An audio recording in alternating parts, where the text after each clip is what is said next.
This episode of Capes and Lunatic Sidekicks is brought to you by Tweaked Audio. To get awesome headphones, go to tweakedaudio.com and use the coupon code Southgate to get 30% off, free shipping, and a lifetime warranty. Or you can get there through the link on our website, southgatemediagroup.com. I love Ben Reilly. You know what that means. Welcome to the Ultimate Spider-Cast. I am Phil, and joining me as always is... Hey y'all, it's that clone lover, Lilith Hellfire. And it's the end of the month, so you know what that means. Movie review! For basically the last time for a while, because next one will be Far From Home, and we'll be doing that pretty much right after it comes out, so in like 2 weeks you'll be getting your Far From Home review. So yeah, this is the last end of the month for a good movie review. Well, I think we said, we say the last week of the month we're supposed to just reviewing all the big books, at least some of our favorite ones. Or we could do that, and we could do like episodes of the cartoons. That's what I was going to say. We could do animated series. We could do that. We should do the original animated Spider-Man pilot, just for cracks and giggles, and that can definitely be live commentary because it's only like 20 minutes long. What, the 90s one? No, like the earlier one. Oh, we got to do some Spider-Man and His Amazing Friends. That was like my first exposure to Spider-Man. Like when you want to be super friends so damn bad.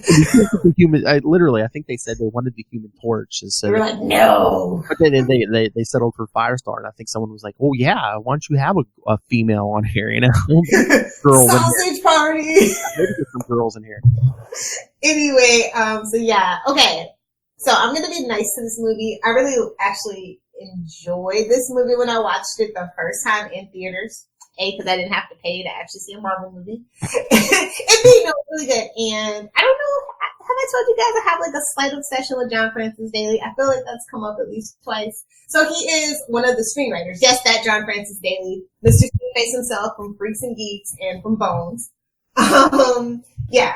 He did the screenplay and with Jonathan Goldstein, and I think that's honestly one of like the main reasons I wanted to watch this. Like I'm like so here for John Francis Daley and his transition.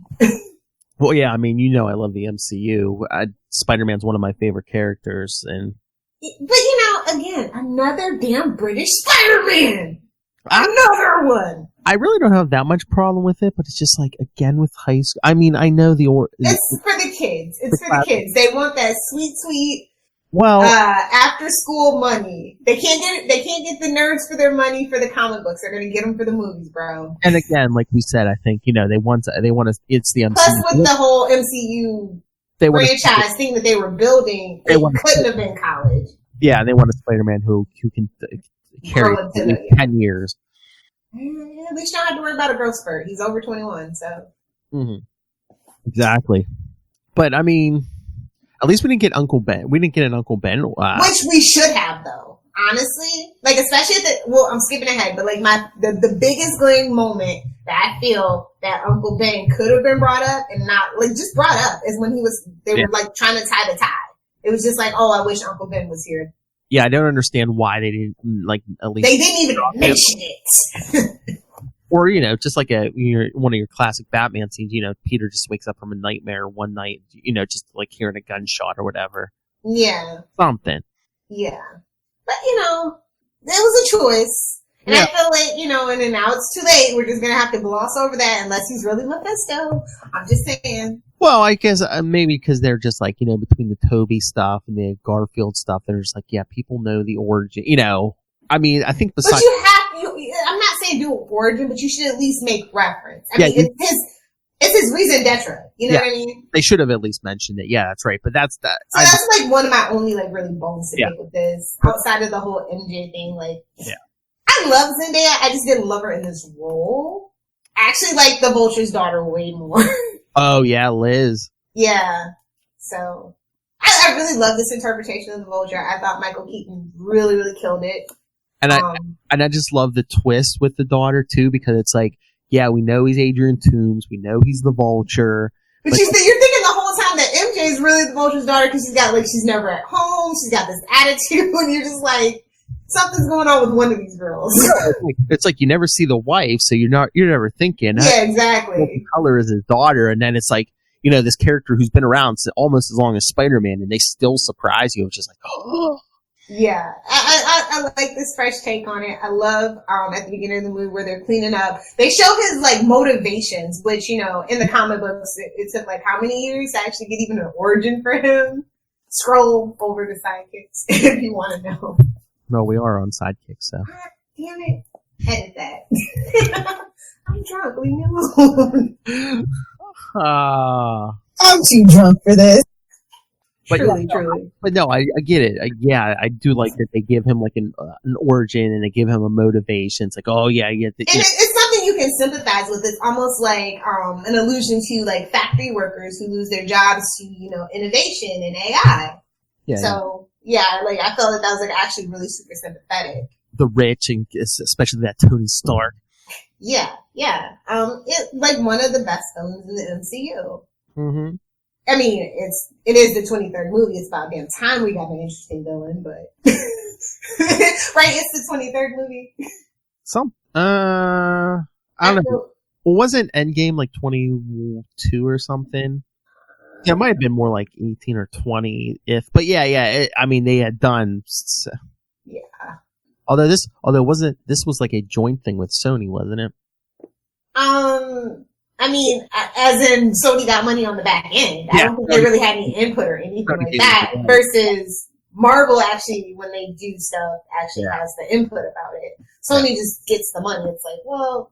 I never understood why Fox never did that with them before they got bought out. It's just like. Because they're stubborn and stupid. Have you seen the X-Men movies? But it's like. Have you seen them, sir? Have you seen the Fantastic Four movies? They're stubborn and they're stupid. I blocked out that last Fantastic Four movie, but I'm like, why? You have to do nothing. All you have to do is give Disney the rights, and you make money.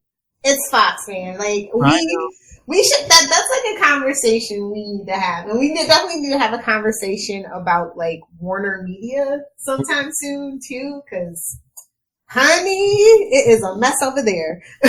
Yeah. And it's just like, fans, let's just get a Kickstarter and buy DC. Just buy them from them. If we wait a while, it might not need that much. Exactly. But not to get all, oh shoot, what's his name? I'm blanking because I'm so mad. Who? You know that big controversy we just had with a comic book writer who was forced to leave Twitter? He'll remain nameless. Okay. It'll be fine. I'm drawing a blank. Oh, you didn't hear? I'm being facetious, but I'll tell you afterwards. I might have, but I'll tell you after because he's gonna remain nameless because he basically said he said what he said about DC, so he's dead to me. Oh, okay. But anyway, moving along back to this movie. I thought that the pacing was really great. Yeah. I don't know. I do feel like some scenes went on a little too long. I really didn't like, Tony Stark's involvement. Like it was like a little too much for me. Yeah, but I think in hindsight, they're building up. I guess that's why we didn't have Uncle Ben, to be honest, now that I think about it. And we're building up to the end game, Yeah, you gotta have that little... Because I just watched this today, and I'm just like, I had forgotten, like, how many... they were really driving home, like, him as the father figure, because I think Tony brought up his own father at least 2 or 3 times, at least. Yeah. I will say, I think the ending is my favorite. Like ending out of all the Marvel movies that I've seen, which are like 5. What with him with them at the compound? Yes, he's like, no, I really was gonna have you do Pepper. We're getting engaged. I love that. Was this a test? Oh yeah, kid. There's nobody in there. No. She comes back like, 50 reporters in here. This is like, classic Tony. I just love happy. You still have that ring? Oh yeah, I've been carrying it 2008. Anyway. Hey, she does goop money. Come on. I don't even know what that is, and I spend all my time on the internet. Nobody knows what it is, but it's provocative. It gets the people going. I understand.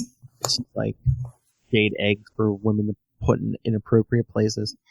Is she the one that came up with the dazzle of the JJ? I feel like that was her too. I don't know if she came up with it, but I think she terrible life choices to do with it. But yeah, never listen to a British woman. Okay, Unless she's the queen. And even then. Is she? Gwyneth Paltrow? Isn't she? Isn't her mother and father British, but she was like raised here? Oh, maybe one of them is, but I'm pretty sure at least one of her parents is American, so. I literally don't know that much about her because I don't care. I'm trying to remember. Yeah. Anyway. I don't know. I love Marissa Tomei, although it's like, she's not that old. Like, why is she Aunt May? Well, I love an old, crusty Aunt May, okay? Like, that is like our definitive Aunt May portrayal, and I feel personally attacked that Marissa Tomei is freaking Aunt May. So all the guys can hit on her. Yes. Like, I don't know. I love the guy in the deli, like, thinking Peter can't understand him. He's like telling his buddy, he's like, oh yeah, she's a hot Italian woman. And then Peter's like, how's your daughter? Yeah. But yeah, there's some funny scenes of him swinging through the city. Or in the suburbs where he gets stuck. It's like, oh yeah, can't really do that here. And they kind of made mention of that in the comic books, and I love those little moments. There's a couple of issues actually that we've already discussed where that's happened, and it's so funny every time. I just love him catching the guy who steals the bike. Is this your bike? I know. Or like the Donald Glover scene, of course. I gotta mention it. Mm-hmm. Prowler. We all know that's Prowler. It's fine. Well, what scene there he was in too? Yeah, the first one where he I heard your voice. Are you a girl? No, I'm not a girl. It can be anybody under that mask, as we've all established. Yeah. I didn't realize this was only the 6th highest grossing film of 2017. That's like a thing with Spider-Man. Well, the later Spider-Man. Yeah, but do you think there was it was a really big year for Marvel movies. I was going to say, Disney movies. I'm trying to remember what else was out there. I'm sure there's probably at least one other Marvel movie out that year, but it's just like, I would just wonder if there was Spider-Man fatigue, because, Oh, yes. Spider-Man 2 wasn't that much before in this one. Yeah. But maybe 3 years? Was it 3 years? We just covered it. It was either 2015 or 2015, wasn't it? I guess. I don't know.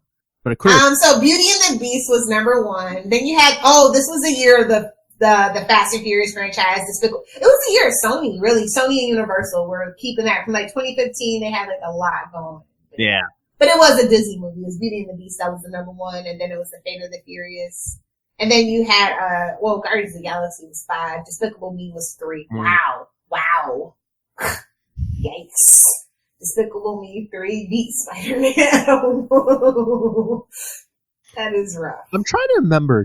Was Marvel like pushing this movie? I don't feel like they really made a big push for it, which is probably why I went to go see it. I didn't feel like I saw everything in the trailers, or that it was like overhyped and overbuzzed, like an Avengers movie.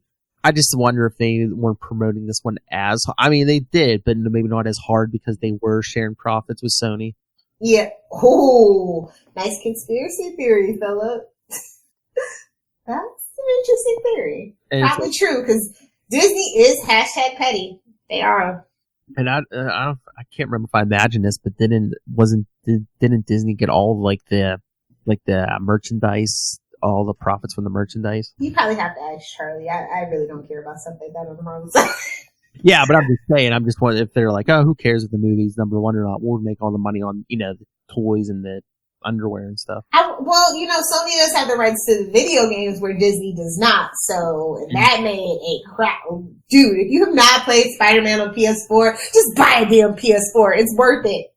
Do it. That's the thing. I don't have a PS4. I haven't gamed in a while. Okay. I'm gonna let you in on a little secret. Like, I'm not a big Sony fan. Like, I've rooted for Sony since Betamax, okay? Y'all don't understand. Betamax, okay? And they just, the greedy and the proprietary, and I've always thought that the Xbox, it's American made, it's Microsoft, you can do a lot more. But like, no, the PS4 is better than the Xbox. Fight me! You can fight me on this. This is the hill that I will die on. No. So if you don't have a PS4, you should look into it. It's pretty awesome. That's a thing. I would love it, but that's probably the only thing I'd really want is that Spider-Man. No, you don't play personally, I feel like. Well, I was gonna say, was that last? It has better, like if you have a 4K TV, I feel like it has a better refresh rate. It's a lot of little technical things that I've noticed about a PlayStation versus an Xbox. It wasn't like that last Arkham game on PS4. Yeah. That'd be like basically the only two I'd want like right now is that Spider-Man game and that last because I got all the other Arkham games for PS3. It's just that last one. I just feel like all my first-person shooters just run so much better on a PS4. Oh Lord, practicing our gunplay, people. Yeah, just saying. Anyway, but yeah. So I don't know. Like this movie was fun. It was refreshing. I really don't like what they did with Flash Thompson. It's like, okay, sure, why not? Like, I didn't understand that at all. It's like, okay, he goes to the nerdiest high school, but I'm sure there's still, like, jobs. I'm just saying. Somewhere. Yeah. Is it just me, like, did you like the Flash Thompson thing? I don't know. I don't like how they played Flash. I mean, I know it was like a, a school for smarter kids, but I'm just like, I don't know if I really enjoy this version of Flash Thompson.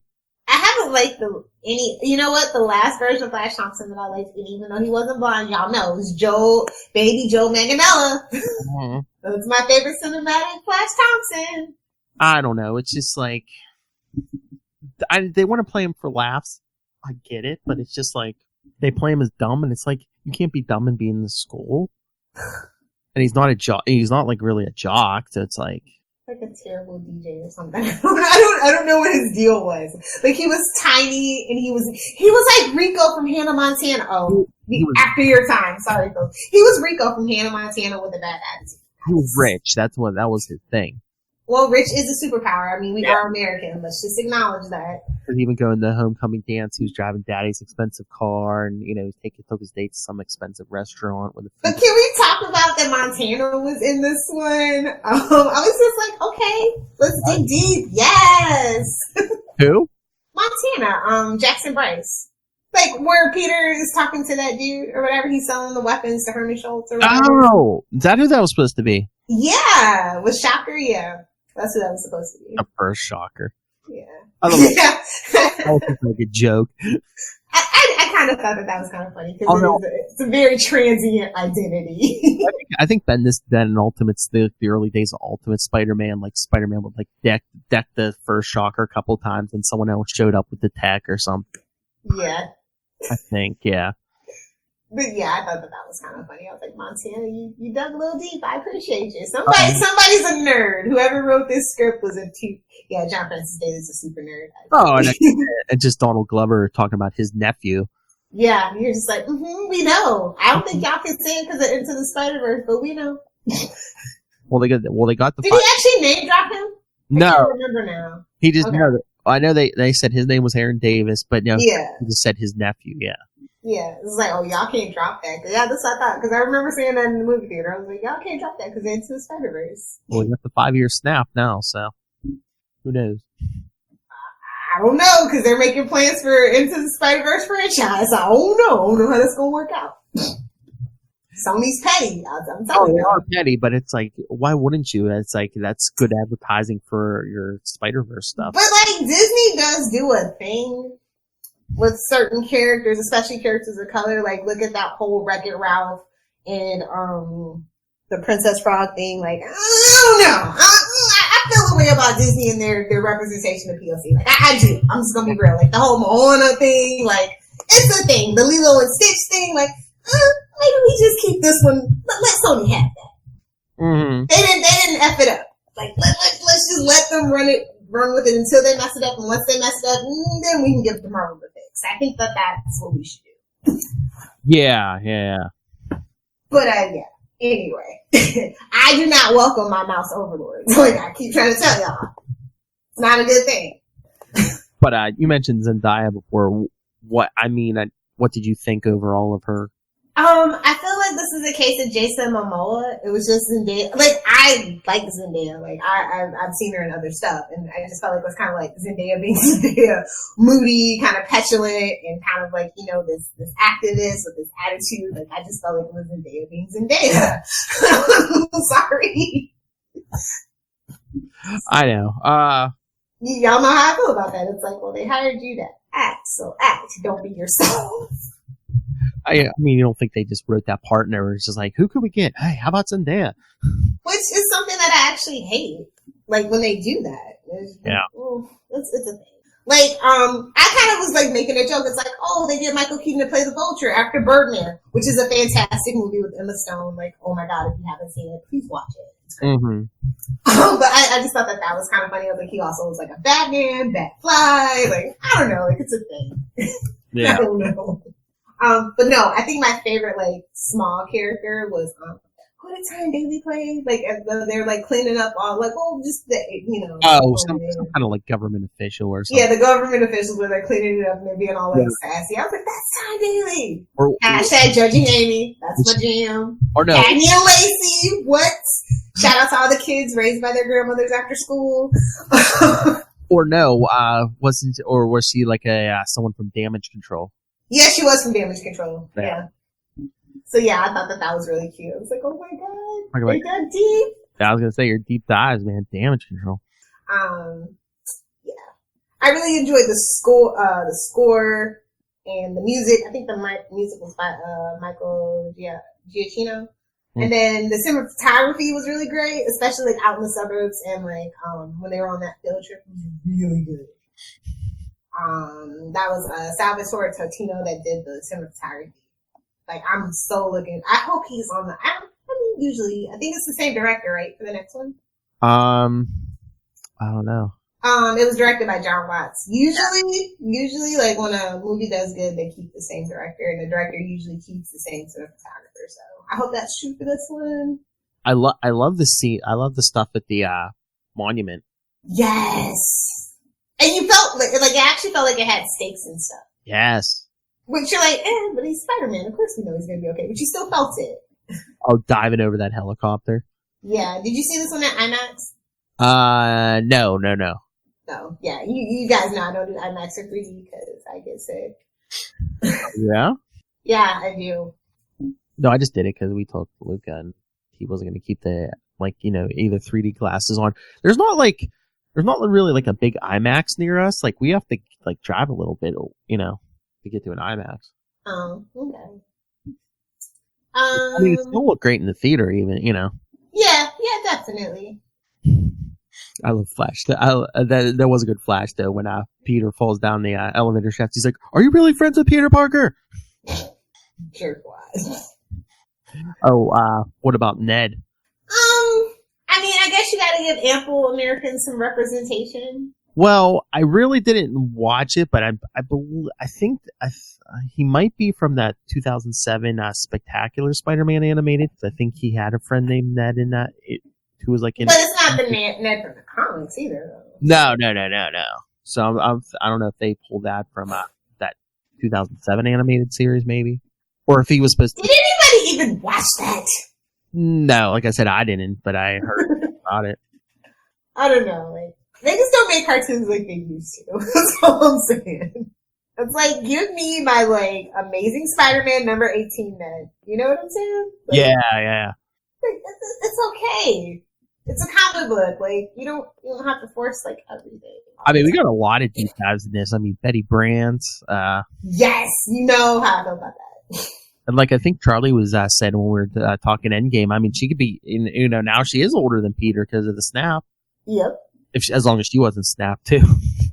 I don't think that she was. Is the implication of the trailer, but we'll just have to see. Yeah. And then the guy she did the broadcast with, that Jason I think he only showed up in like that Untold Tales of Spider-Man from the 90s. Like, yeah, I love sometimes I don't know if like a writer's actually a fan or they just like, what's the most obscure Spider-Man trivia, like on Google or something, and they throw it in. Like, I'm never sure anymore. Although, you never know. I mean, it's been long enough that some of these people are like us. They probably read comics as kids, and they're just like... Yeah. I think it's a mixture of both. Yeah. So, how do we feel about, like, the fact that Aunt May actually basically knows? What the? Yeah. How do we feel about that? Because, I mean, I think it's only happened, like, once in the comic book run? And then she gets like dementia or something. Well, it's that. Well, thank you one more day for messing that up too. Well, one more day is the gift that keeps giving. Oh, yeah, like herpes. Oh, I wasn't gonna say it. Anyway, I mean, it kind of makes sense because it's like, she's not like, she's not a 90-year-old woman. He has to worry about having a heart attack, I guess. I don't know. But it's not like he told her. She just discovered it on her. Well, you know what? I take it back. I kind of like the take that the original Spider-Man with Tobey Maguire had, where she kind of gives him that pep talk. So it's like, oh, I know, I'm not stupid, just gonna roll. But like to just make it like outright like this. And it's like, how long can you go without her not knowing, without her seeming stupid? Because it's just like. Well, I mean, Lois Lane did go like 60 years. And she. Not. just saying. I mean, he eventually moved out too, but like right now, she even said in this movie, she's like, I know you sneak out every night, and I was just hoping you were getting some, kid. You were up to this. I know your body's going through changes. Changes. Hashtag watch Big Mouth. And maybe they just wanted another adult too now that Tony's gone. Spoiler. I guess. But she can't help him with his suit. I mean, because. Yeah. But again, I mean, let's play into that more that, Peter is smart enough that he can do. They're going to make him smart, like real smart. I hope. Honestly, he went to a smart school, but he seemed like the dummy. that was like my big problem with Tony Stark giving him the suit. I'm just like, I'd like the comic book better. I was crushed, yes. When he makes his own stuff, that shows you his brilliance. His tenacity, his resourcefulness. Mm-hmm. Yeah, I miss all that comic book stuff. So maybe we'll get more of that. I mean, I wouldn't mind if like Tony leaves him like money or like access to some equipment in the will, or like bought him a lab or something. Yeah, basically he has a lab, but he uses the resources himself and builds stuff himself. Yeah, I do miss those days. Mm-hmm. But why does it always have to be Coney Island? I'm so sick of Coney Island. Yeah, but we're gonna drop an airplane where you're not gonna murder like hundreds of people though. True. In New York. Hey, you gotta call Captain Sully. Awesome. Who landed in the Hudson for you, huh? Don't you know? Anyway. I just love the first couple appearances. Tony's not even like in the suit. He's like, oh, good thing. It's just a drone. It's a babysitter drone. He's like, you're only alive because this place has Wi-Fi. Wait, Tony Stark's a bitch with Wi-Fi too? This is messed up. It's gone too far. How dare you speak of the ill of the dead? Spoiler. You had your time. It's the internet. It's 2019. Like, if you don't see it in the first week, too bad. So sad. I know. I mean, it's been months. We're good. Yeah. But it's been almost 2 months. But I just wondered in Far From Home if he's going to start up the suit or something, and Tony's going to be the AI in the suit. No, I thought we saw the protocol. We saw it because he was going through the different protocols. I feel like he's going to use that one that he didn't use. Like they'd ever alter trailers to keep secrets, little Hellfire. I know. I mean, it'd be cool. Although I did like Karen in this movie. But they still have to pay him for his voice, right? Probably, but I'm sure. And it ain't going to be scale. I was gonna say, I'm sure it's not as much as if when he shows up on camera, though. I'm sure they probably set up an ISDN line. He could do it from his house or something. Yeah, I know. But no, I did like. I mean, the budget for this movie was only $175 million. Like compared to all the other Marvel movies, that's like really low. I don't know if it's just the Disney money that they're reporting, or if Sony kicked any money in on it, or how that works. I feel like that's super low for a Marvel movie, is it not? I mean, except for the couple times Iron Man showed up, I mean, did you really need a lot of over-the-top special effects? Probably the next thing is Vulture suits. Yeah, that could have actually been a little bit better. Like, I mean, I forgave it. I mean, with Spider-Man, it's probably most of it's all wire work, and you just got to have some webs. Are they still doing wire work? Really? I don't know. I don't think they've done wire work since Spider-Man 1. I was just thinking, is it cheaper than CGI in it, or? I don't know. I don't know what. Like, I didn't even think about it because, like, yeah, all live action will soon be CGI anyway, so it won't really be live action. Looking at you, Lion King. Oh. Reboot, remake. Stop it, Disney. Just stop it. Hi, Spider-Man. What was it? Band practice? And nothing can be as worse as a blow-up doll swinging. What? Spider-Man 2, the blow-up doll. Wow. Where they're swinging. Oh, that was the first one. Oh, yeah, it was. At the parade. You're right. The Green Goblin fight. Yeah. Oh, I mean, at least they had an excuse. It was the first one. Yeah. It was a long time ago. Yeah. Anyway, yeah. No, like I said, I like this movie. I thought it was fun. It's not like it's necessarily a fresh take. Yeah. But no, like I was saying, I mean, I hope it's Tony in the suit, but I did like Karen the AI in this movie. Yes, I did too. Jennifer Connelly. Gotta love Jennifer Connelly. It's like, oh, they finally brought you back after that first terrible Hulk movie. I'm so happy for you. You know, I think we talked about this when the movie first came out. Like, isn't she married to Paul Bettany? Is she? I don't know. Someone said that. I don't, you know the thing about Paul Bettany is that I don't actually imagine him being married to anybody. I don't know why. I just don't. No. Just, I don't know. I just feel like he's like one of those people. I'm looking this up. Yeah, Paul Bettany. Married 2003. Oh, good on them. That's so cute. So yeah, I thought that's what we said the first time. Hashtag nepotism. That's what we said the first time. That's the inside joke, you know. She was the AI in Spider-Man suit, and you know. They're just a loving AI family, is what you're saying. The AI. They could be like the tornadoes. Hey, DC.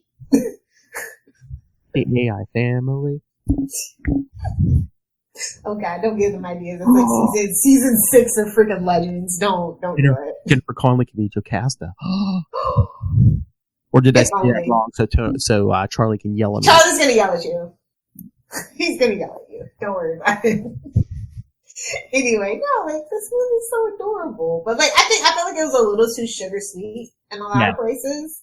Like where like a lot of at least that's what I can say about like Avengers movies. They're not like super sugary sweet. Yeah, but I mean it's like a coming of age teenage story too. You know, I guess I'm like so jaded from that. Like I've done my time on the CW. I'm done with that crap. Teenagers, you don't want to get too dark, especially when this is like the first new Spider-Man. You know.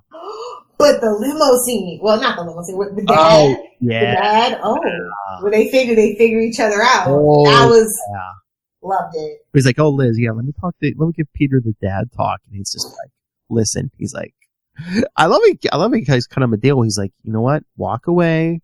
We'll never speak of this again, or else I will kill everyone you love. Dun, dun, dun.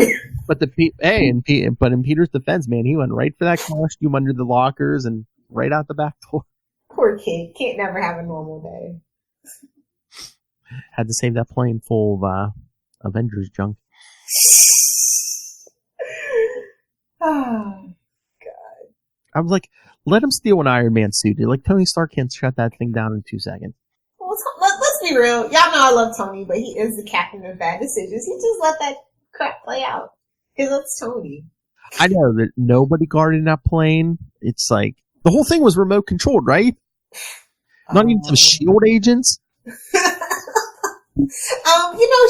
going through a thing right now. Well, this was 2017. Yeah, I know, but it's just not even like rent-a-cops, nothing. Sometimes it's like, sometimes the biggest bully actually doesn't know how to fight and it just takes somebody to land the right punch kind of thing. Yeah. I mean, I'm guessing the plane was camouflage, so it's like. Not very well. It's like our stealth bombers. Oh, when it rains, you still show up on radar. Ha ha! I don't know if that's still a thing anymore, but back in my day, that was a thing. Back in my day. Yeah, I remember the stealth bombers from the first Gulf War. Yeah. It's like, well, duh. They make sound. It's not Wonder Woman's plane. Yes. It's not magic. No. Oh, God. Anyway. Yeah. I don't know. I'm glad that they didn't get bogged down with too many villains. Like, I was really nervous when they started introducing all the people, like his gang and stuff. And I'm like, oh no. Oh no. Yeah, they did the Vulture and they kind of had the Shocker, but he was more like an afterthought, you know? Yeah. It was definitely all about tunes, and I was here for it. Mm-hmm.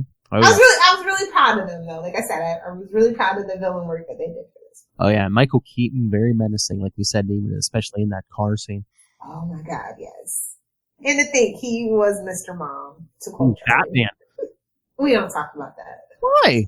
No, I'm kidding. I think Batman 89 held up until Batman Begins. You fight me, whatever. It held up until Batman Begins. I mean, there's a lot worse movies, superhero movies out there, Lila. Oh, I know. Supergirl, Tank Girl. I mean, there's other Batman movies worse than that. I'll get you Batman and Robin. Batman the second. Tim Burton Batman movie. Yeah, I'm not a fan. The Penguin kills it for me. Yeah. That is like, I'm like, look, I know Danny DeVito's like a thing. Like, I get it. But no, stop. They all can't be Nicholson. They all can't, yeah, that's true. Oh my god, we should totally talk about the original script for Batman 89 one of these days. Okay. Because it like actually answers a couple of questions. Like I was just thinking about this the other day. It actually answers a lot of questions about like the Joker, like in the police and stuff, like the few plot holes that are in that movie. It's like, they addressed it. They just wrote it out. Which I need to find the original script for this movie because I feel like some things are missing. Mm-hmm. There are definitely some plot holes in this movie. I just wonder if maybe Sony wanted some stuff in there, and they're like, "Oh no, that's." You have no right to make any decisions. You're done. We're not like that. No, that's going to get addressed in one of our next movies. So yeah, no. You're done. You're basic. Sit down. Have several seats, sir. You're basic. Yeah. It's I'm so happy for the character of Spider-Man and Spider-Man fans. So like, oh yeah, this is the start of something that we deserve. We're long suffering. We're like Detroit Tigers fans. We're long suffering. That's right. Baby Birdie, man. Anyway, yeah. I don't know. Like, I'm curious to see what Far From Home brings us, though. Like, oh yeah. It's like, because it's like this weird post-Avengers Endgame world we're living in now, post-Snap world we're living in, so I'm just, like, so curious. And, I mean, it's like 4th of July weekend, so I think the movie comes out that Tuesday, maybe. Whoa. No way. Yeah, because July 4th is a Thursday, right? Is it? Yeah, because I'm pretty sure it said July 2nd. Okay. So I think they moved it up. New rule. 4th of July should not be 4th of July. It should just be the first Friday in July. So we can all have the damn long weekend. Well, I know in my work, they opened it up. They're like, anyone who wants to take vacation can take it. So yeah, I got a 4-day weekend. Everybody can't be like you, Philip. I know. I mean, I'm about to be working for myself again, so I can do whatever frickle crackle I want, but thinking of my other fellow Americans, so inconvenient. Anyway, yeah. I'm like super curious. So I hope that they keep the same director and his team because I feel like they really did capture a mood. It was a big mood, definitely, in the movie. All right, let's grade this and then get to some comics. Yay! Okay, I give it a B+. B+? Mm-hmm. Okay, I mean, like the Zendaya thing really bothered me. The Flash Thompson thing really bothered me. Yeah, I mean, I was gonna say everything I had is probably little nitpicks. Probably the biggest one of those is Flash Thompson, but and of course the Uncle Ben thing, it really bothered me. I think they were trying to do their own thing, though. I mean, I know, but like just to not even you don't have to do the origin, but he deserves a mention. I mean, like when they were trying to tie, she should have just been like, "Oh, I wish Ben were here to do this," or something. Yeah, and like I said, I'm not like I love Robert Downey Jr., but I don't know. I wasn't really feeling their relationship, like the Tony Peter relationship. Like it's almost a little too creepy. Like that age gap is huge now. Like, it's just a little creepy. That's all I'm saying. I think they did again. I think they were building up to Avengers Endgame. Yeah, and I didn't really like it when they introduced him in Civil War. 'Cause it's kind of like reckless and definitely captain of bad decisions. Yeah. Like right there. So and I just wonder. I mean, they kind of called out in the trailer, but I just wonder if they're paint him as like the next Tony Stark. I hope so. I mean, they've kind of dumbed Peter down. Yeah. A lot in the modern age, so. So I don't know. I don't want businessman Peter Parker with the stupid Spider-Man card. No. I think he's gonna tech-wise, he's gonna be the Tony Stark, but he's not gonna be a business. I do not want that arc. I don't even want to know why I put that out in the universe. This is like we can make it work. Oh, if he gets with I was gonna say MJ could be the head of the. No, it's gonna be Ned first of all. Oh yeah, Ned. So yeah, okay. What about you? Is this an A+ for you, sir? No, like I said, I had a couple little nitpicks, probably A-. Okay, fair enough. So yeah, it was a great Spider-Man week this week. Well, last week. Yeah, there was a lot of books. Yeah. You had Spider-Man Life Story number 4, Superior Spider-Man number 7, Symbiote Spider-Man number 3, And Venom 15. Yes, I'm gonna count Venom as a Spider-Man book. Fight me. Do you read Amazing 23, the End of Hunted? Oh yeah. I didn't want to be disappointed. And did you mention Friendly Neighborhood number 7? Oh yeah, I did read it, but I did not mention it. I said it's a big week. It was a big week. Friendly Neighborhood Spider-Man, like I said, it's chugging along. I mean, and that whole Aunt May thing, I don't know how I feel about it. I mean, I kind of like, they kind of picked up some threads. I mean, they're doing the whole Aunt May thing, and like they kind of picked up stuff that like Amazing even dropped, like, you know, Boomerang is the roommate. Yeah. Which, I don't know. And Hobie Brown, like, really? Okay. Prowler, yeah. Yeah. I'm like, all right. And I feel like they're giving us clues, because about that whole reality is under attack thing. I'm just like, okay, are you giving us clues? I feel like you're giving us clues. But yeah, no, the artwork continues to be great. Shout out to Ken Lashley. I think Tom is really making this book his own. Tom Taylor. Oh yeah. The writer is really making the book his own. Like you said, I do like the fact that he is picking up like little drop threads and stuff. And he's like, okay, you don't want it? I'll take it. Like, I think that that's just cool. And, you know, the story he's telling is really interesting, and I'm here for it. Oh, maybe that's who I need to reach out to is Tom Taylor. Oh, I'd love to interview him. Heck yes. Fresh voice. Fresh Spider-Man voice, no less. Like, when's the last time we even had that? Exactly. But, let's see, what else? You know what the vibe of this book is? It's like not all superheroes worst case. Spider-Man's just like, hold my non-alcoholic beer. Yeah, I kind of like that we're back to, you know, everyman. Yeah. You're not businessman. You know what it reminds me of? It kind of reminds me of Web of Spider-Man, just a little bit. Because it's like about Peter's personal drama, but also they focus, like, they have like that continuous narrative of what he's doing as a superhero as well. It's not like that split focus. It's like everything kind of just flows and rolls into one together, and it just kind of, for now, is really working very well. Yeah, I didn't even realize. Yeah, you nailed it on the head. Yeah, it reminds me of I used to love Web of Spider-Man. Yeah, I totally get the Web of Spider-Man vibes now that you say that. Yeah, definitely. So if you're not reading it, it's only on issue 7.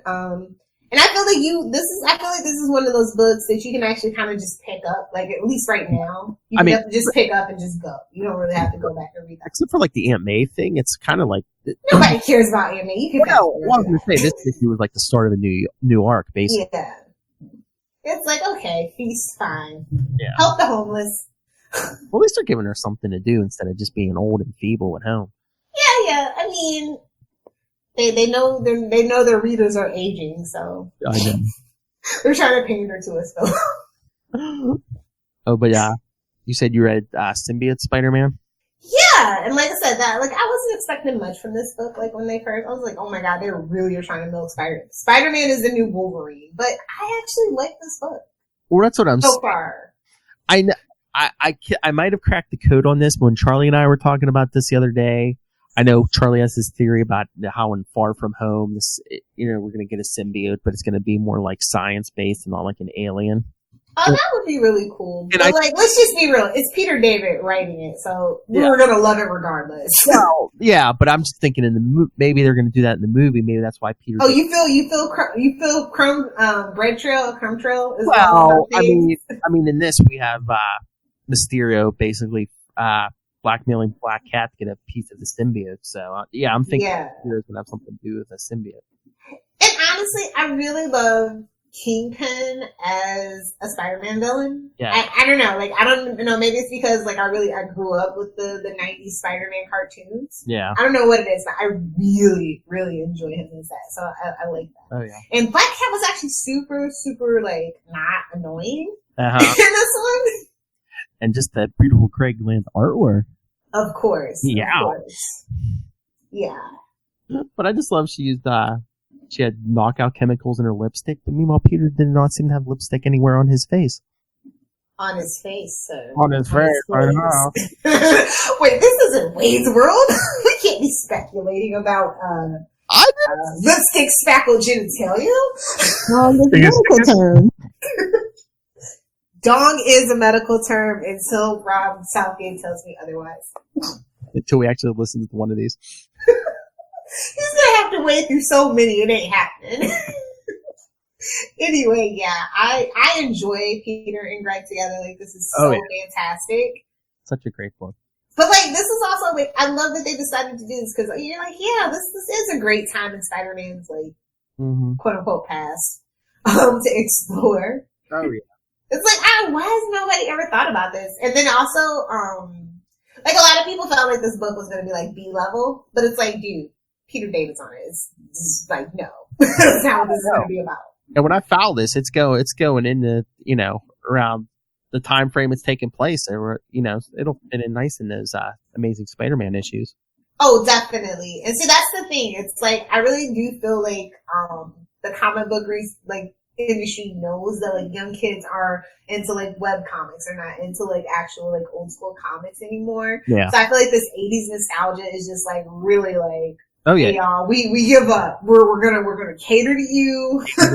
Yeah. So it's like, I feel bad for people that kind of, are, like, want a more modern take, but, like, I am so into, like, that 80s comic book nostalgia. I feel like the 80s had a lot of, yeah. Well, it had a lot of issues, but it also, like, was fun and experimental at the same time.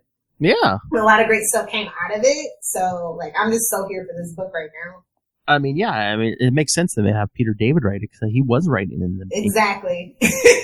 Yeah. So yeah, no, like this, like I think there wasn't a single except for like I didn't. Yeah, it's only like one Spider-Man book that I was just like, oh, okay, this week. Well, what about the issue that the total pander to Charlie Esser, Superior Spider-Man number 7? I mean, you got Superior Spider-Man, you got Gwenpool, you got the Fantastic Four at the end. It was so much though, and then it's also part of War of the Realms, so I just feel like it doesn't even matter. Yeah, I know. I mean, and it's like really, like super villains are going to be your super minions. That's what you're telling me. Okay, whatever. I mean, I think they did a decent job considering they probably had to shoehorn a crossover into this. Poor Christos Gage. That's all that I can say. Like, I know writers must cringe because Marvel does a crap ton of like events like all the time now. I feel like we just go from one event to the next. It's so ridiculous. Like I'm like, I thought that was a DC thing, and then DC kind of chilled out on it, and Marvel was like, okay, hold my beer. Let's do it. Like they'll start them up before the first one's over. I know. It's like we haven't learned our lesson from the early aughts. Okay. Continuity much? I mean, I don't think continuity matters anymore. Yeah, I know. But in anybody's world. Really. Yeah. But I mean, yeah, it's just what is that called? I think the pitch meeting was like, okay, picture this. Audio Octavius with West Coast Avengers. I think it's just crazy enough to work. Well, it kind of knew it was coming because when we talked to Kelly Thompson one of these last times, like we asked her if they were going to like team up, and she said something about it, and it kind of hindered. She was very cheeky about it. It wasn't going to be hers. Yeah. I don't know. Like I'm so over War of the Realms. Every time I see it, I'm just like, should I even pick this up? I don't care about this event. Nothing's going to matter. From what I've heard about it, there's a couple people who are over it. Yeah. No. I'm glad I'm in good company then. Spider-Man Life Story number 4. Okay, I may or not cry just a little bit. Oh, I know why you cried. Dude. I love Ben Reilly. I mean, yeah. This made it like kind of like sadder than the last time. Why? I don't know, like I just feel like Chip just really, and then the art with Mark is just like, oh, it's just like kind of a combination. It's like, oh. Because it's like real time. It's not like the suspended sliding timeline. Like I don't know. Like it just kind of puts it in perspective or something. Yeah, I don't know. And of course, the Osborns catch a case of death. It's the family genetics. I know. So I'm just like curious if like there was like any editorial mandates about this. I just wonder because it's not in continuity. So I just wonder if they, Yeah, did they let them go hog wild or? I'm sure they're just like, don't have Spider-Man like killing somebody or, Yeah. They're out of character, but besides that. Like, I don't know, like, I feel like we need to do more, like, long form what if takes. I think that this is super experimental and I really enjoyed it. And I feel like they should take the show on the road and do it with some other characters. Or instead of ongoings, just do like a miniseries or something. I know, we used to complain about that, but I really feel like you don't need. Or just get rid of all ongoings and just do miniseries. Hey now. I mean, that might work for X-Men. I mean, that's basically what they do now. Anytime seems like a new team comes on, they renumber anyway. So true. They need to stop that crap. They do. I mean, they got the legacy numbering on a lot of these, but it's just like put the legacy number big. Full. I did, I don't know, like, I did feel like a lot of 90s nostalgia, though. Like, maybe I'm just, like, too close to it. I'm just like, oh, what's that a thing? I don't know. But yeah, other than that, I thought that was really great. Oh, yeah. They went all 90s Clone Saga. It's just like, first they think Ben's the real one, but then it's Osborn behind it all. Yeah, and I like that take. Because, honestly, they make the Osborns out to be a bunch of dum-dums. I'm like, well, I can't say you don't get to be a billionaire by not being an idiot. Because there's plenty of idiot billionaires out there, but anyway. You're kidding me. No, but I liked it. That's right. That's not who I was referring to. There's plenty of other. I don't even think he's a billionaire. I know. Anyway, yeah. But I'm probably going long. But did you say you didn't read Amazing 23? I did not. Okay, yeah. It basically just wraps up the haunted thing. It's a disappointment. I feel like they dragged it on too long, so I was like, I don't want to be even more disappointed, so I'm just gonna let it be. I'll just let the fan fiction in my head. I mean, this is basically like a '90s book because it's like Kraven tricked his son into his clone son into killing him. So now, like, the son is like the new Kraven. Which how many times have we done that?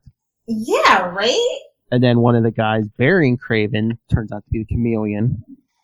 Really? Yeah. Oh my god. Well, we kind of were, I don't know. That didn't come out of left field, I don't think.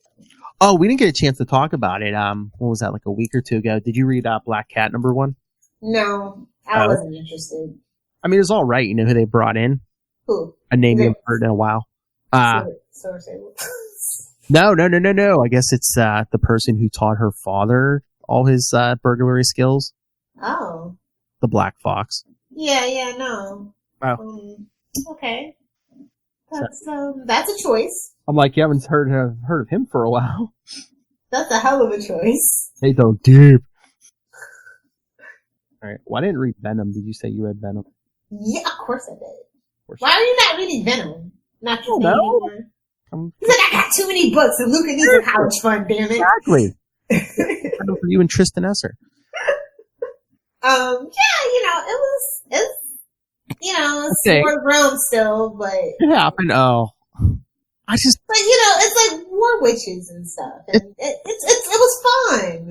I know, but it's just like, does every character have to be in this thing? It's like certain characters make sense. Okay, the Avengers are there, I get it. They're friends with Thor, but it's like, do you really need the Punisher or like Venom in this thing? They kind of. I don't know when the last time you read it, but like he still has Dylan, and he's struggling to keep him alive. And I don't know. Like I like my Venom, like straight up anti-hero, doing their evil. So this kid thing's kind of like, I was like, I don't know where we're going with this. But it's been okay. Like, I don't know. I like to see them kind of soften him a little bit. I guess. Yeah. You got to make it marketable, Yeah, I get it. I think this whole crossover is just like, hey, I've never read this book. Here, why don't you try this book? But no, it was very like, for me, it was like kind of like a D&D vibe because they have like the witches, and then Venom looks like a really, really super grotesque dark orc, basically, and stuff like that. So, like, I don't know, like, I kind of get your point of, like, not every character needs to be in it, but, like, with Venom's design, it's almost like, oh, yeah, that kind of makes sense from a design-wise, not necessarily a story. I mean, I get Venom more than, like, say, the Punisher. Yes, the Punisher, I'm just like, no. I don't know, I think they're trying to make him more of a hero. I don't know. I don't know, but this is like, if you're looking for a really good punch 'em up, action heavy book with like brilliant visuals, this is the book for you. Yeah. Like I think that the artwork is gorgeous, the action, the way that they construct the panels to make the pacing a lot better. Because I mean, let's be real, Venom's not known for his dialogue. So. And I love the fact that they have like no pretenses about it, and it's a big set piece basically, and they work with what they're given, and they do a really good job. I mean, I don't know why honestly, when I was like, why is Colin Budd writing Venom? I feel like that's such a waste. You know, like he could be doing like really big things. Why give him Venom? So, but I think he's like a fan, honestly, and he might have asked for it. So, because he really gets Venom. So I'm like kind of here for it, actually. Who knows? All right. Should we get out of here? Yes, it is late. I know, sir. No, it's just gone long, but yeah. So it's comic books. I didn't get to talk comic books last week. I'm sorry. I know, but it's all picked up. You know. Anyway, yes, everyone, join us at the end of the month. Join us next time. Of course, Far From Home's coming, so it's Mysterio month. Next week we'll be covering Amazing Spider-Man 311. It's part of the Inferno crossover too. Speaking of useless crossovers, you know, I'm kidding. But anyway, and then since we'll be dealing with a new release, then 2 weeks from now we'll be doing you'll get our Far From Home review, and then we'll finish the month off with Mysterio from Web of Spider-Man. See, Web of Spider-Man 90, and then a Ben Reilly arc with Mysterio because Will demanded it. You know, I love Ben Reilly. Oh, wait a second. And then, yeah, because it's from Sensational Spider-Man #1, Amazing 408, and Spider-Man 85, or 65, yeah. Oh. But then we got another Mysterio arc from Amazing 618, 619, and 620, so I remember. Too bad it wasn't 420. Yeah, because I was going to say, because we get 5 Tuesdays in July. I was going to say, that seems like a lot of Mysterio, but yeah. Dude, more than one arc is too much Mysterio. Gotta follow the pattern, Lilith. I know.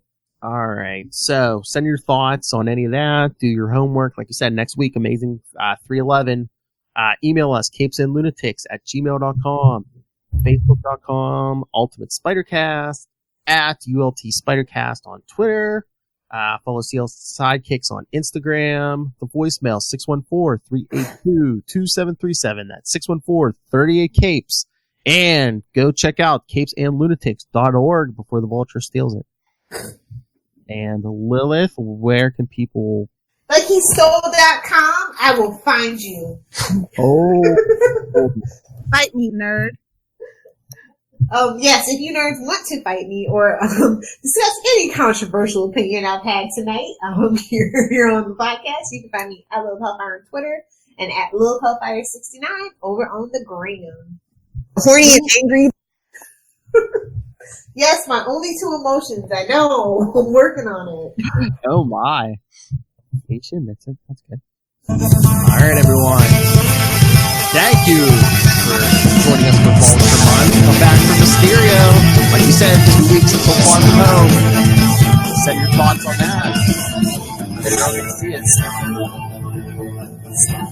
Alright, everyone. Swing on back. Blip!